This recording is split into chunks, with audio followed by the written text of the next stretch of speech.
আসসালামু আলাইকুম ওরহমতুল্লাহি ওবারাকাতুহু। দেশ এবং প্রবাস থেকে এই মুহূর্তে যারা ভিডিওটি দেখছেন সবাইকে জানাই আন্তরিক শুভেচ্ছা। আমি এই মুহূর্তে আছি সিকুটিয়া গ্রামে হযরত মাওলানা আলহাজ কারি মোহাম্মদ আব্দুল খারিক হুজুরের সাথে।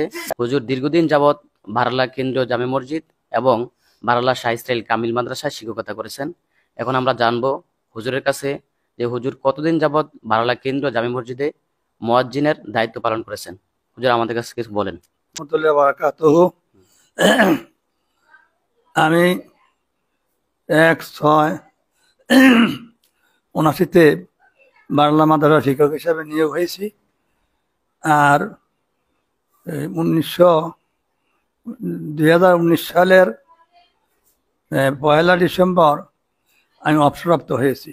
40 বছর 6 মাস বারাল্লা কামিল শাহ ইসরাইল কামিল মাদ্রাসা শিক্ষকতা করেছি এবং বারাল্লা শাহ ইসরাইল জামে মসজিদের সহকারী ইমাম হিসাবে 98 সাল থেকে অদ্যাবধি পর্যন্ত মুয়াজ্জিন এবং সহইমামের দায়িত্ব ছিলাম। আজ 1 মাস যাবত আমি অসুস্থ হওয়ার কারণে এখন দায়িত্ব থেকে আমি এখন দূরে আছি, বাড়িতে আছি। এখন আমি শারীরিক অসুস্থ।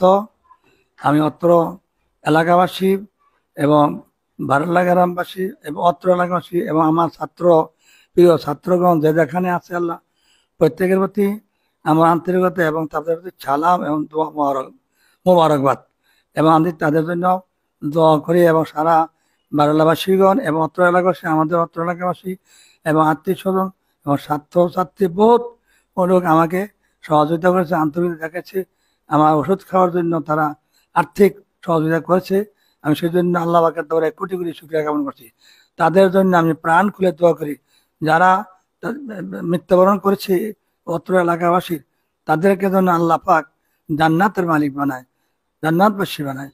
আর যারা জিন্দা আছেন তাদেরকে যেন সর্বদিকে আল্লাহ সুখে শান্তিতে সালামতে দান করেন রাখেন এবং দীর্ঘ নেক হায়াত দান করেন।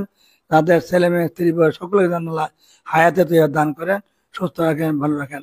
আমি সকলের কাছে দোয়ার প্রার্থী, আল্লাহ পাক যেন আমার যত কিছু পর্যন্ত আমার হায়াত থাকে আল্লাহ পাকের জিকির আজকার এবং অদবন্ধ করে যেতে পারি।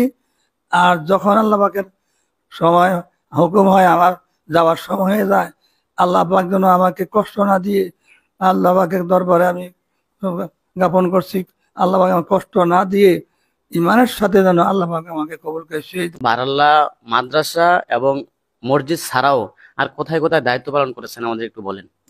আরো ছাত্র জীবনে আমি প্রথমে রামচন্দ্রপুর ওইখানে ছিলাম অনেক বছর, ওইখান থেকে মাদ্রাসা পাস করছি। তখন আমি ওইখানে ইয়েতে বাড়ি বাড়ি ছেলে মেয়ে পড়াইছি এবং ইমামতি করছি। এইরকম জুমা টুমা পড়াই নেই, এমনি পড়ছি আর কি। আর ফের আমাদের সিকুটিয়া গ্রামে আমি 9 বছর, না সিকুটিয়া গ্রামে 20 বছর ইমামতি করেছি এবং গারুসুর 5টা গ্রামের ঈদগাহ, 5 গ্রামে ঈদগাহের মধ্যে আমি 9 বছর ঈদের নামাজ পড়াইছি। তারপর থেকে 13 সাল থেকে আমি আমার নিকটতম বাড়ির সাথে দক্ষিণ গোবিন্দপুরে আজকে 13 সাল থেকে ঈদের নামাজের বর্তমান ইমাম আছে আমি। আর বারাল্লা শাহ ইসরাইল জামে মসজিদের থেকে আজকে 1 মাস যাবত আমি এখান থেকে দূরে সরে আসছি। 1 মাস যাবত আমি যেতে পারি নাই। এখন আমার শারীরিক অবস্থা অসুস্থ, আমি বাড়িতে আছি। বর্তমানে ঈদগাহ দায়িত্ব এখনো আছে আমার, আল্লাহ যতক্ষণ শক্তি রাখে, তৌফিক রাখে।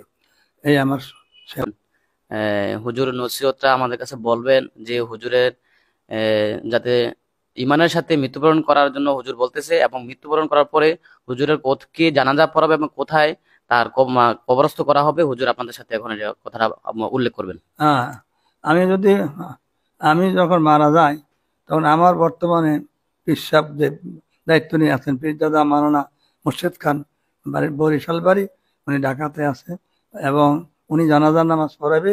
আর উনি অনুপস্থিত থাকেন কোনো কারণবশত আমার ভগ্নিপতি মাওলানা হাফেজ মাওলানা সলিমুল্লাহ খান জানা নামাজ পড়াবে। আমার জানাজার নামাজ হবে বারলার ঈদগার ময়দানে। আমার ঈদগার ময়দানে আমার বারলার নামাজ হবে। এটা আমার আমার আবেদন। জানাজা হবে কয়টি? জানাজা এখন হাদিস শরীফ মতে একটি জানাজা উত্তম। আমার খেয়াল একটা জানাজা আমার জন্য আমি যথেষ্ট মনে করি। বারলার ঈদগাহ ময়দানে জানাজা হলে আমার এটা আমি যথেষ্ট মনে করি। জি। জি, হুজুরকে অসংখ্য ধন্যবাদ। হুজুর এখন শারীরিকভাবে কিছুটা ভালো আছেন। সবাই দোয়া করবেন হুজুরের জন্য। আসসালামু আলাইকুম ওয়া রাহমাতুল্লাহি ওয়া বারাকাতুহু।